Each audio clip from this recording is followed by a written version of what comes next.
What's up, people? We are back with another video. The page is called South African Late News. Please do remember to subscribe. In the Senzo case on Monday, Chris Mangena will be back on the stand. This time, the defense will be having a chance to grill him about some lies that were told by the state. We remember that the ballistic experts testified that the firearm that was used to kill Senzo was found with accused number 3. For those who don't know, accused number 3 is Mr. Mngube, who is represented by Advocate Mnisi. You see the guy that's sitting in the middle with big eyes. He is white in complexion, so that's Mr. Mngube. Okay, now the witness in the house said that the gun that was used to kill Tezumiyu was a revolver because it had a wheel. We all know that a gun that has a wheel, it's either a 38 or a 22, not a 9mm.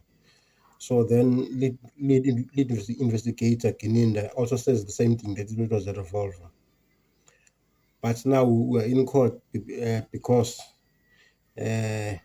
Officer Mchali, he said that the same gun was meant to be destroyed in 2017 after it was found that the firearm was not linked to any murder. But then the same Mchali says that Kininda and Mangena got the SAP-13, and now they are saying that the gun is linked to the Mayor killing. So now you see that they are contradicting themselves. You can't say this and say this. So the state is not even sure what they are saying. And then another thing that is off, if let's say the firearm that killed Senzo is the same one that Mngube had, then my problem is why didn't they see that it's the same firearm and take it for ballistic in 2015 when Mr. Mngube was arrested for the 11 case. You see, when you are arrested, they book you in, they take the gun, and they send it to ballistic. Then they compare with all the guns that are on their system. Then they can see that if the gun is linked to any crimes, then they can identify that. Simple, straightforward. So angithi phela when the person is arrested, they take the gun at the same time. So they should have seen that in that year, not 5 years later, because now you can see that's what they are doing now. They're just trying to cook there, and add some salt and add some water, add some oil, so that they have a case against this accused. And people are not stupid. They can see that the NPA is playing around. So this 9mm story does not make any sense. Okay, and you remember that the ballistic expert, Mr. Mangena, also said that their investigation found that the shooter was standing in front of Senzo, and the gun that shot Senzo shot in the chest direction. Mangena says that his investigation found that Senzo was shot and he was standing in the kitchen with his back facing the half-open door. The bullet hit him. So he cannot rule out that there was a scuffle that happened in the house. You'll remember that Advocate Tefo and Titi Chobani, they said Senzo was shot accidentally by one of the people in the house because there was a scuffle between Zandi and Longo. So some of Mangena's findings support the theory that has been laid down by the defense attorneys. I still believe that the gun that was used to kill Senzo is definitely not the 9mm pistol that is being discussed in court. And Mr. Mangena knows this too, but he won't admit to it.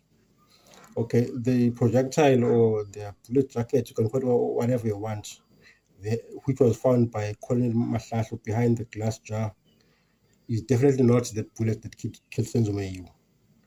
And you can see that there's a lot of cooking by the police here. Advocate for accused number 3, Mr. Mnisi, he needs to ask Mangena, how is it possible for the police to miss the bullet on the day of the murder? It's clear that the bullet jacket was planted there by the police on the following Monday so that they can create evidence and cook and then implicate some people. That's quite very, very clear. So the defense, they need to grill Mangena on that issue because that is police incompetence. You can't miss a bullet. I think on the day of the murder, there were about 20 police officers that came to the crime scene. So you can't tell me that all of them that they missed that bullet. That is just nonsense. You can see that it just lies, and the state knows it. And then we were told that Mangena has investigated over 5,600 cases, and he has worked on reconstruction of high-profile cases like Oscar Pistorius and as well as the Papita Tukaran. So we know that Mangena is highly respected and he's got huge experience, but he's not an expert in everything because he only receives information from the police. So the police can tamper with the evidence and then give Mangena something that is tampered with. So Mangena is only getting the second-hand evidence. He doesn't go to the crime scene and collect himself. So Mangena cannot say he's sure that he received clean evidence because he was not there to pick it up himself. So that's one thing that we need to remember. And we remember that he told the court that he could not remember exact time he arrived at Kumalo's home, but he said it was after 11 p.m. So they had every chance to tamper with the scene and plant evidence there. So Mangena cannot say what he did is is very reliable because he was not there. That's a fact because many police arrived there and just messed up the crime scene. We know about Sergeant Mosia and all these mistakes that he did. He forgot to take fingerprints at the door, and he forgot to take the fingerprints at the kitchen. So now, how can you trust such evidence? And it is also a known fact that the neighbor by the name of Mapiri, that she cleaned the house after Senmoyo was transported to the hospital. In her statement, she said that she thought she was just helping out. Clearly, the crime scene was tampered with. Hence, Mangena cannot say with certainty that the tests that he conducted in the crime scene are accurate. Those tests includes crime reconstruction. So after my period cleaned, she may have moved some stuff to some other places because she just messed up there. She touched the crime scene because the police, the first thing that they should have done, they should have cordoned the crime scene and put that yellow tape and say no one can enter, no one can go out. But the police, they didn't do that in the first hour after Senzo was killed. So the crime scene was highly compromised. So crime scene alone is enough for the court to disregard the forensic evidence because it cannot be relied upon because it has been tampered by Mapiri as well as the other police officers that were there on the day on the day Senzo was killed. And then the state should have just charged the people that were in the house for telling lies. Then they should have also charged Mapiri for cleaning because that is crime scene tampering, of which is illegal. But then Mapiri will turn around and just say she didn't know and so on and so on. But they should definitely charge the people that were in the house because they are telling lies, and we all know that it's not true.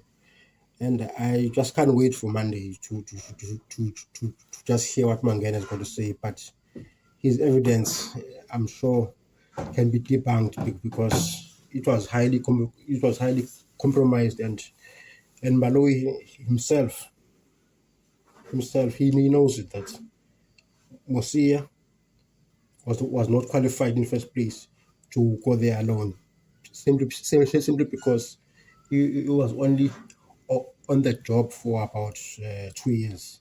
So he was making firstly experience and knowledge. This is very, very crucial. So I can't wait to hear what Mr.